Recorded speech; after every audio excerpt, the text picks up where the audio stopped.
this is Ma'am Zenny. In this video, isi-share ko po sa inyo kung paano po makakakuha ng HMO card from MaxiCare. So, ito po yung sample ng e-card from MaxiCare. So, ipiprint nyo lang po ito at ipapasa sa office nyo kung kailangan nyo. At ito din po yung dadalhin nyo kapag magpapakonsult po kayo. So, first po, punta po kayo sa website ng MaxiCare. maxicare.com.ph/maxicare-plans/ Then, click agree lang po. Next, makikita niyo po dyan yung Prima Consult by MaxiHealth. 999 pesos. So, click po view details. Then, scroll down lang po. So, makikita niyo po dyan yung shop now lang po. Click. Then, add to cart. So, before po kayo mag-add to cart, dapat alam nyo po yung product. Then, dapat alam nyo po kung ano po yung coverage ng Prima Consult 999. So, for just 999 pesos, you gain unlimited access to medical consultations and essential health benefits, giving you peace of mind for an entire year. Okay, next po. So, what you'll get sa unlimited doctor's consultation. Then, annual physical exam. So, valid for 1 year from activation date. Next po, ito po yung coverage. So, stop nyo na lang po itong video or i-post nyo na lang po. Then, basahin nyo na lang po. Unlimited consultations with the following MaxiCare PCC doctor. So, hindi ko na po iisa-isahin ito. Next po, annual physical exam. Sa physical exam, CBC, routine urinalysis, routine fecalysis, then chest x-ray. Next po, how to activate your Prima Consult by MaxiHealth.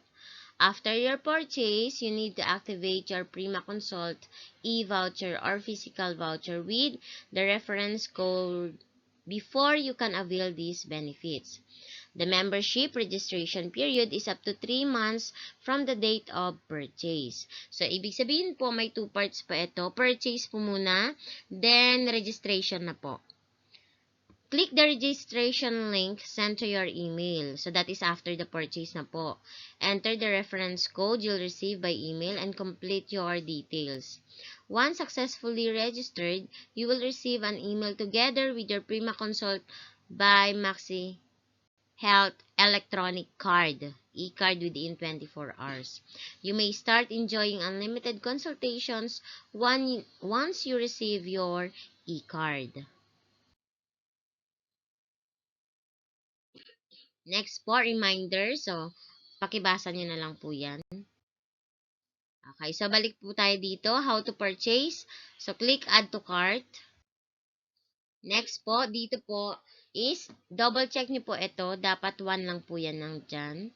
Then, ito po yung product. Then, coupon code.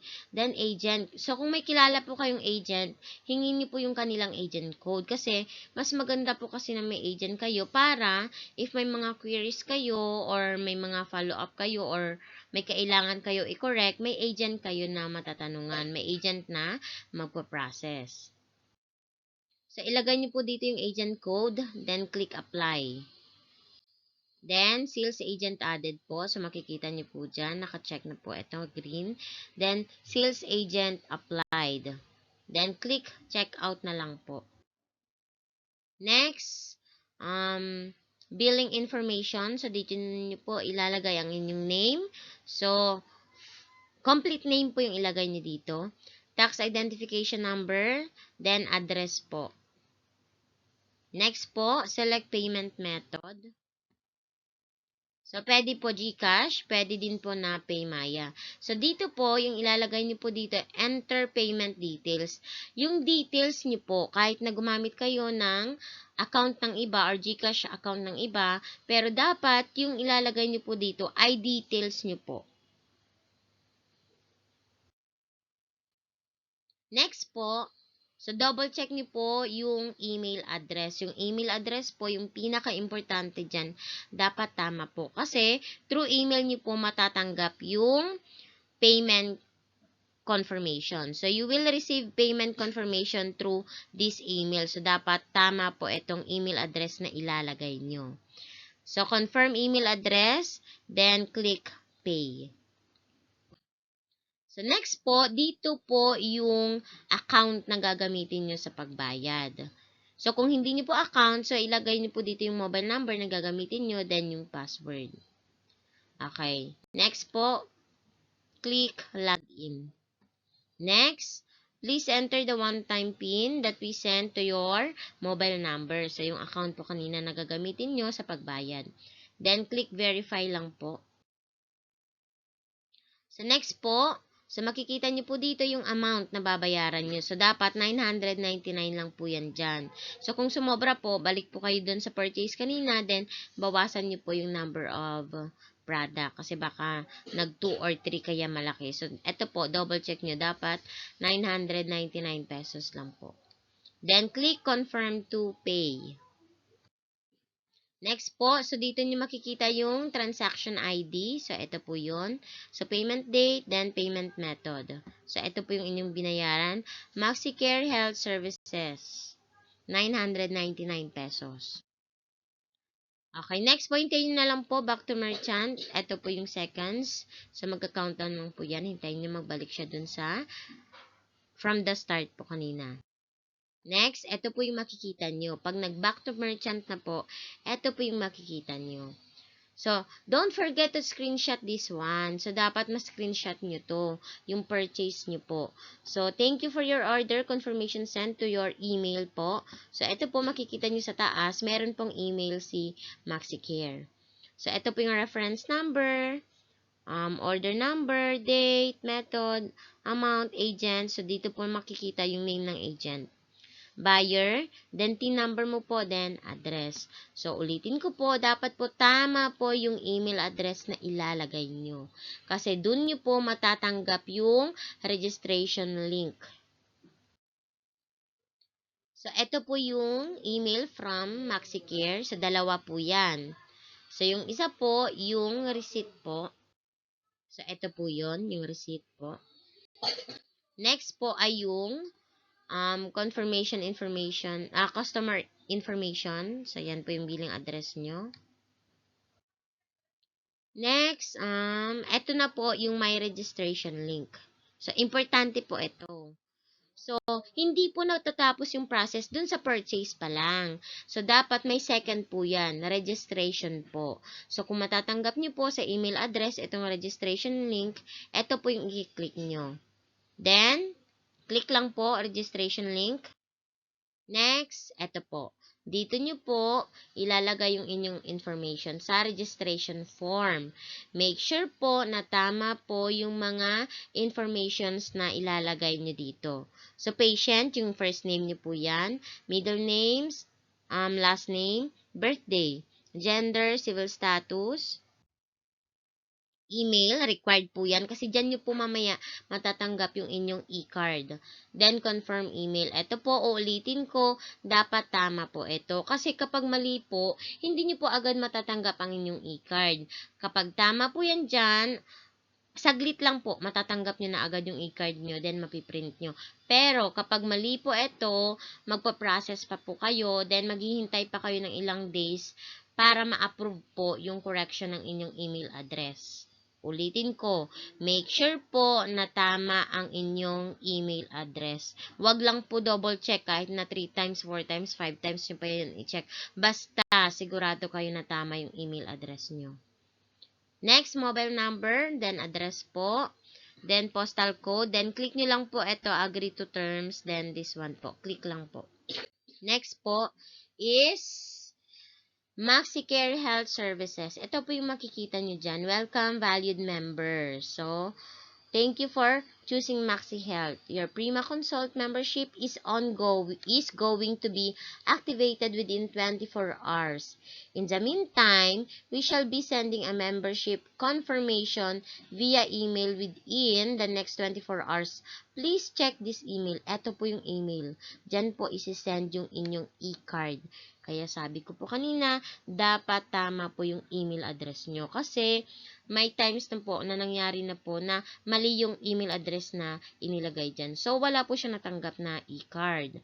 So, yung mangyayari, i-contact si agent, then ipaprocess po yun ni agent, i-forward po sa office, then para makorek po. So, maghihintay pa kayo. So, kung this is urgent, na kailangan nyo na, dapat po tama yung email address na ilalagay nyo para less hassle po.